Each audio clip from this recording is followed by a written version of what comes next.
this really doesn't exist. No one with a disorder exists. Anxiety disorders aren't real. So the other day, KEEMSTAR went on a rant on his Twitter about anxiety and social anxiety and things like that. And I thought maybe I would try to chime in and talk about my experience with anxiety and just my general kind of opinion about it and how it's become a bit of a trend in the social media sphere, at least nowadays. So to start off this conversation, I wanted to give what I think, in my opinion, is one of the best examples for people who don't understand anxiety or don't have anxiety, or at least an anxiety disorder, because of course anxiety is normal. That's kind of the point that KEEMSTAR was trying to make in his Twitter rant. So the way that I would try to define anxiety in a way that I think most people can relate to and understand is if you imagine something that you're scared of, whether it's a rational fear or an irrational fear, most people have something that they are just kind of generally scared of, terrified of, whatever. They don't even want to mess with whatever that thing is. For example, I think a lot of people can relate to a fear of certain animals or creatures. So let's say snakes, let's say spiders, something like that. So most people, there's running jokes for most people about seeing a big spider in the corner of your ceiling or something and not being able to sleep all night. So if you have a fear of spiders or snakes, imagine how you feel, the anxiety and the distress that you experience around those things, whatever it is. And that is what the outside world is for someone with anxiety. So if your fear is spiders, then the world is spiders. If you go outside your door, you're going into a den of spiders. You see what I'm saying? Like that kind of discomfort, the distress, the anxiety that you feel, the overwhelming pressure of where you feel like you can't deal with, like you don't actually have the ability to cope with it or deal with it. And you're going to be not only confronting it, but surrounded by it. And it's like just a completely hostile environment of something that you can't contend with. So with that in mind, hopefully that was maybe a good example, something that can highlight what people with anxiety disorders are experiencing and what most people would consider normal situations. And hopefully, if you don't watch anything else in this video but that part, maybe you can have a new kind of appreciation for what people are going through. Even if you do think that there are basic things they can do to overcome it, maybe it at least helps to understand just how intense it is or can be for some people. So to just get this out of the way, like I said, KEEMSTAR went on kind of a rant, and we're just going to look at some of the tweets, and then I'll get into kind of my own experience and my opinion about this whole thing and what he was talking about. So I didn't really go over all of this, but from what I've seen, this was the tweet that started all, where he just said, "Earlier today I went to the mall, there was almost no one there. It's Friday night, payday, and no one's at the mall. Soon all of America's malls will just shut down. Amazon killed them." So he's kind of making a point about online shopping and how the brick and mortar store is kind of a thing of the past and nobody goes to the mall anymore. A pretty benign point to make, and I think most people could agree with it. But apparently someone decided to allege that it's not because of Amazon or online shopping, it's because most people have social anxiety, which is kind of a weird thing to say. And I do think that anxiety disorders seem to be becoming more prevalent, and I think there's probably a reason for that. But I don't know if I would blow this up to that extent. Obviously, plenty of people are out mingling with other people. To suggest that no one's in the mall because of anxiety is kind of ridiculous. So moving on to some of his other tweets, we have this one here. "I get anxiety in certain social environments. I have an illness. Literally every human has anxiety. It's part of the human experience. You don't have an illness, you are normal. You're all saying you have social anxiety illness. Stop being afraid. Stop it, stop it, stop it. Y'all must be worrying about what other people think about you for this to happen. Don't care what people say or think. I don't. I just piss you all off with no worries in the world. Be me." Someone replied to him, "Some of these disorders stem from trauma. Some start at birth. The medical evidence for it is undeniable. There's no sense arguing with a brick wall, though." So obviously they're kind of perturbed by what he said. Okay, I agree with that for a small percentage of population, but why does everyone claim to have social anxiety in 2019? So basically what I gather from you all is that it's trendy to have a mental illness in 2019. I am autistic, dyslexic, social anxiety, bipolar, sociopathic, narcissistic, OCD, schizophrenic, PTSD, ADHD, manic, alcoholic, dementia, gnome, and cooler than you. That was a pretty good one. That was a pretty epic tweet that day. Everybody gets anxiety. It's part of the human experience, not an illness. And here's one of the good replies that he got. I can barely even talk to my dad or my older sister anymore because high anxiety is with me constantly. But okay, Dr. Keemstar, not even being able to talk to or spend quality time with the people I love is totally normal and not crippling in the slightest. I'll bear that in mind. And then he replied, oh really? Prove it. I'll send a camera crew to your house for a month and let's find out if what you're saying is actually the truth or if you're just seeking attention. Deal? So I think he does have a valid point here. There is kind of this trendy nature to mental illness, and I even talked about it a little bit in previous videos, and I think in a video on my vlog channel. And for people who are dealing with anxiety in a real measurable way, I think it's pretty offensive just how trendy it has become or how overblown it has become. I don't really know if I would say that people who claim to have anxiety don't actually have anxiety, but the question is whether or not it's a disorder. Obviously, anxiety is a natural thing for humans to experience, or pretty much any creature. You need anxiety to react to situations that actually call for it. But it becomes a disorder when you're experiencing anxiety in situations where you shouldn't be, or when it becomes a disorder, meaning impeding your everyday life and making it so that you can't function in society like a normal person. And this tweet kind of one of the reasons I'm making this video. I was going to do a video regardless, but then I saw this and I was like, well, maybe I'll participate. Even though I normally don't participate in things like this partly because of my anxiety, but also because of just being kind of anti-trend or whatever. But whatever, I'm doing it. I'm a sellout, whatever you want to call it. Okay, I've decided to make a documentary on social anxiety. If you are suffering from social anxiety, upload a video on YouTube called KEEMSTAR, I Suffer from Social Anxiety. Explain to me your experience and I will pick a few of you for the doc. Here's another reply I got. Social anxiety is where you think everyone is judging you for every little thing you do, not just being nervous around people. If that's the case, he says, then literally every human on the planet suffers from social anxiety. So this is where I said, I think a lot of people don't really understand what an actual social anxiety disorder is, and a lot of people aren't very good at explaining it, even if they do understand it. And this is kind of this idea that oh, I'm afraid of people judging me. It's a really oversimplified view of what social anxiety is and how it affects people. Everyone deals with a fear of judgment, usually to some extent. Even the most free bird kind of careless people you can imagine have at least someone in their life that they look for approval from or fear judgment from. And oftentimes I think that fear or that seeking of approval causes them to act out in the opposite direction, and that's kind of why they become so free bird, I don't care what anyone thinks, because not that they actually don't feel that way genuinely, but it's also kind of a pushback against any inclination they may have to kowtow to judgment or to try and seek approval from people.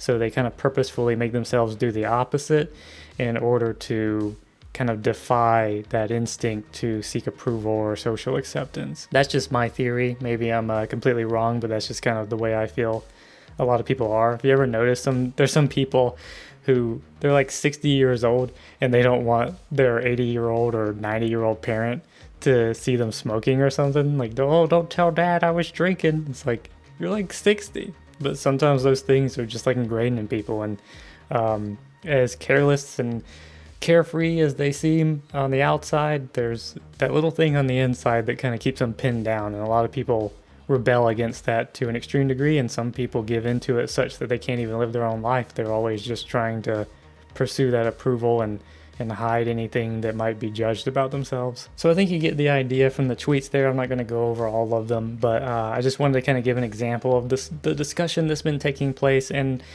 here's my opinion. I don't really think KEEMSTAR was trying to be this really doesn't exist. No one with a disorder exists. Anxiety disorders aren't real. I think the point that he was making, while I do think maybe he is sort of teetering in that direction because of just how overblown the anxiety and depression issue has become. It has become kind of a trendy thing for a lot of people. For some reason, in the last several years, it's become kind of cool to be oppressed or a victim of some kind in some way, and suggesting that you have a mental illness, which is kind of difficult to disprove, is an easy way to be like, oh, I should get acceptance or social approval in some way, or sympathy, or whatever it is that, tickles the emotions of that person. The claiming that I have this thing, because everyone does have anxiety. People do experience it. There are people who have social anxiety when it comes to public speaking, or just being around large groups of people because they're an introvert or whatever. But it doesn't mean you have a disorder. And I think a lot of people are taking the anxiety they feel kind of in a normal capacity and allowing themselves to think that there's actually something wrong with them. But in any case, I think, what KEEMSTAR was saying does hold truth. It is about people who are kind of blowing out of proportion the normal anxieties they feel, or calling themselves depressed when there's just kind of like a lull, like a low point in their life. Maybe it's just decisions they've made haven't worked out or whatever, and they just need to kind of recalibrate and figure out a new path for themselves. But I also think it's, of course, important that we don't forget that there are people with actual disorders, and we have to consider both sides and try not to throw the baby out with the bathwater. So suffice to say, I do think the backlash he got on this was kind of unwarranted. I don't really think he meant it as absolute as he was putting it out there. He was just kind of stating it in a flamboyant kind of blunt manner in order to I guess attack the people who are using this as a trend or as a means of getting attention, rather than actually having something wrong with them. And I think, it kind of worked. It obviously provoked a lot of discussion, and videos like this one, and other people who responded to him with videos for the documentary thing he's talking about doing.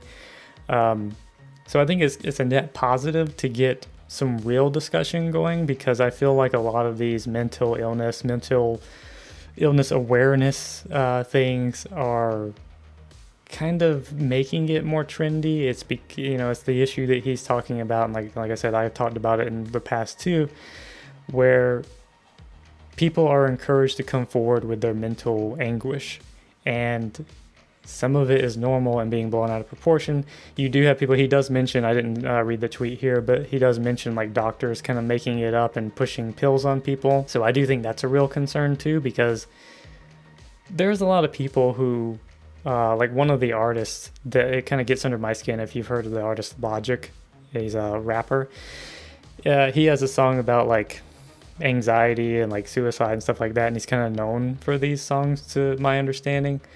And he's kind of come out as sort of this advocate for someone who's suffered from anxiety or whatever, and is trying to encourage people. And there's nothing wrong with that. Like, obviously it's a noble thing to do, and who's going to fault someone for trying to make a positive difference in the world? But in an interview that I watched with him, and I don't assume that that's the full scope of his experience with anxiety or anything, but he claimed, he had like a panic attack or something, and he had developed this severe anxiety, but it came as a result of him working too hard. He was like pushing himself too hard and just driving himself into the ground with whatever he was doing. And it developed into a problem that, that doesn't mean it's not a disorder. Like, you can obviously have something happen to you that creates a disorder in your life, a problem that becomes very significant. But it was literally, it could be solved as simply as just relaxing a bit more. Like, just don't work as hard. And this anxiety disorder you have will magically go away. And that's kind of the problem that I have, is a lot of people who are speaking out about anxiety or depression or whatever issue it is of this nature. They are people who kind of brought it onto themselves. They took a job that was too demanding, or they entered into a relationship that was kind of a bad idea, or just something that more or less, suffice to say, they had control over, and they let it get out of hand. And then they're like, oh, that was the worst experience I've ever had in my life, and I don't want anyone to have that, and I'm going to speak out about this and try to bring awareness.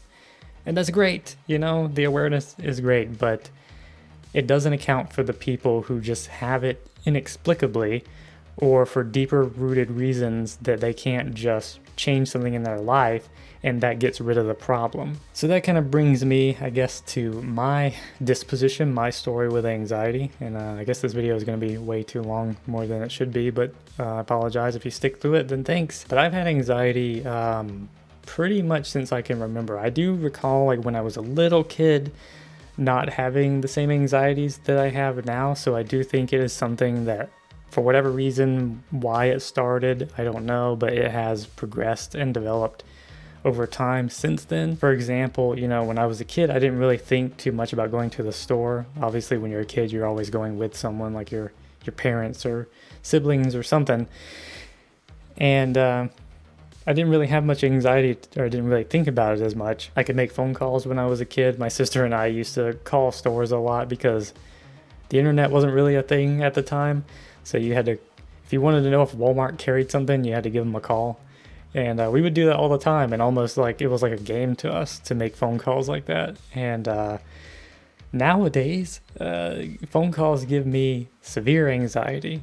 And just making a single phone call, like if I have to make an appointment for something, or even if I'm just calling to find out something, just like I used to do as a little kid, I'll get like actually like nervous and shaky and have severe anxiety. And depending on just how bad it is, depending on what the call has to be about or whatever, it can actually kind of wreck my mood for the day just to try and make a single phone call. Now, I wish I could say that that's where it ends and it's just I have trouble making phone calls, but unfortunately that's not really the case. My anxiety has affected me pretty deeply, where even just like going out by myself to a store or something is I've gotten a little bit better about it in recent years, but it's something that gives me a tremendous amount of anxiety. I am not comfortable at all if I have to go to a store, especially by myself. I feel a lot better when I'm with someone. But I guess from what I've come to understand is I think my type of social anxiety is more accurately defined as agoraphobia, where I have trouble going out and doing things around people or motivating myself to go outside of the house, more or less. It's odd because most people who know me, who've talked to me, if you see me in my videos, maybe it doesn't come off like it doesn't seem to come off that way to people. Anyone who I've told that I have social anxiety issues is usually surprised because it just doesn't seem to come off in my behavior for the most part. Maybe if you like kind of know me and know what to look for, you would identify it more. But generally speaking, people don't seem to detect it. And I tend to be able to interact well with people, and I am able to be social, but it's still kind of tiring to me. I still have anxiety, even if it's not detectable to other people. Like even right now, just filming this video, I have like an internal nervousness. Like I actually feel shaky on the inside, and I don't know if it comes off in the way I'm talking or how I behave in my videos. Maybe if you notice, like maybe my eyes kind of dart around a lot and things like that. I think, you know, maybe I'm just self-diagnosing, of course, but I think a lot of those are kind of signs of the anxiety. It's just maybe not as easily detectable. Maybe some people kind of be like, that guy's a little off, like I don't know what it is, but something about him comes off a little strange. Well, it's probably, if you're detecting that at all, it's probably because I'm feeling anxious. And even just recording videos like this, sometimes I'll feel extremely anxious, and just recording a video or two will, like a phone call, wreck my day. Like my mood, all of my equilibrium is just like shot for the day. I feel nervy, and it's just like I almost go into like a recovery mode where I'm not just like fine the whole time. Now, I will say that I have not been formally diagnosed with anxiety. I'm as bad as it may seem, I am self-diagnosed, and personally, you know, I guess I am self-conscious of that fact that I haven't been actually diagnosed. I've never taken medication for it or anything because I've always wanted to avoid it. I always had hopes of doing things like these YouTube videos and stuff to try and help myself overcome anxiety, but I do know that more drastic steps will need to be taken if I ever really want to make strides against it. But I just kind of feel like it's one of those things where you know yourself well enough and how these problems have affected your life, where going to a therapist or a doctor and getting formally diagnosed will basically just be a doctor telling me something that I already know. That doesn't mean that it's, not wrong of me for not having done it or whatever. Like maybe I should or should have a long time ago. But, I've just tried to cope with it and do the best that I can. And that's one of the reasons I've strived to do things online, like with YouTube and whatnot, to try and pursue things that interest me and that make me happy, but also that push boundaries that I know I have with my anxiety, and as a means to generate income and be independent financially, despite my anxiety preventing me from being able to work at a normal job and things. It's pretty bad because even like working online, if I could get a job with a company working online, causes me a lot of anxiety. Just the idea of applying and having to learn someone else's rules and all these things. I guess maybe it's like performance anxiety or something that I have. But it's even if you want to say that the disorder is my response to the anxiety, which I do think is a part of it, it's having anxiety, like I said, can be normal, and your response to it is kind of what becomes a disorder. But the feelings can be so intense, it's hard not to respond to it in a way that's probably unhealthy. So my experience, like I said, is mostly with anxiety. A lot of people do talk about OCD and depression, and I will say I have bouts of that, for lack of a better way to explain it. Depression, I think, comes with anxiety. Some people say it the other way around. I would say depression tends to come with anxiety because feeling distressed that often, that intensely, like it only makes sense that it will depress people. Like you can't live a normal life. You don't feel normal. You never feel comfortable. You never feel at ease. You don't feel like if you just decide you want to do something that you can just go do it. So it puts you in an isolated situation. It's a very, hard thing to deal with, and it's just constant distress. And like, how can you imagine someone not becoming depressed dealing with that on a daily basis? And then I also think, issues like OCD are related to anxiety. I think psychologists say, I've heard of it before, that OCD is like an anxiety disorder. And I think like social anxiety, agoraphobia, and OCD are my biggest issues. I don't know if I would say I have like diagnosable OCD. I do have it where it kind of can become a disorder, but I tend to have a good enough grip on it where it doesn't get too bad. But if I do let it get out of hand, it does get pretty intense sometimes. I have issues with like germs, so like germophobia, I guess you would say, and things like that. When I was a kid, we had a house fire, and that seems to have stuck with me a lot, where I have an intense fear of fires starting. So like if I go to leave the house or whatever, I have to go around and check all the receptacles and make sure everything is unplugged and appliances and things are turned off. And I don't think there's anything wrong with that. Like obviously if you've ever had a house fire or anything that causes you to be extra cautious, that's fine. But where the OCD aspect comes in is like sometimes I have to go check those things over and over. Like I'll check them like 3 or 4 times before I can actually leave.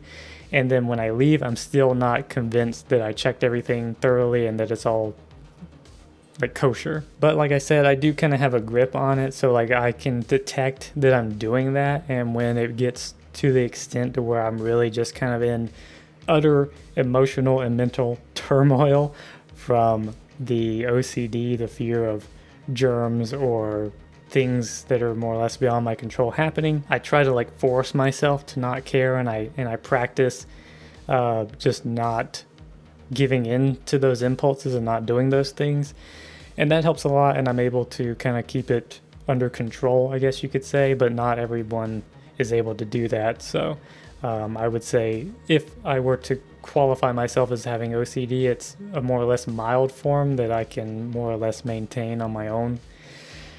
But like I said, I think my main problem, and I guess you probably couldn't tell from the name of this channel what my online alias is anxiety. Like that's really the big one for me. If I didn't have anxiety, my life would be probably a lot different. But anyway, I guess that's it for my thoughts on the subject and my experiences. I could probably go on longer and talk more in depth about things and, why I think I have anxiety, which technically I'm not really sure. But in any case, hope that was enlightening to someone. Hopefully it was helpful or at least comforting to some people who are dealing with it as well. And I don't think this video will really do anything, be featured anywhere or whatever, but I do appreciate, even if a lot of people hate him for it, I do appreciate that Keemstar kind of started this conversation, because I think it's important to talk about in a way that people with real issues can speak up and be heard, instead of these kind of high profile people that have had a touch of a problem and they want to be the advocate for it. So anyway, those are my thoughts. If you made it this far, thanks for watching. If you like this video, anxiously slap that like button. Subscribe if you like this content and want to see more like it. Comment, let me know what you think, if you have any experiences with your own mental health issues and things, and what you're doing to try and help it, or what you hope to do to try and help it. And yeah, I guess that's it. Bye.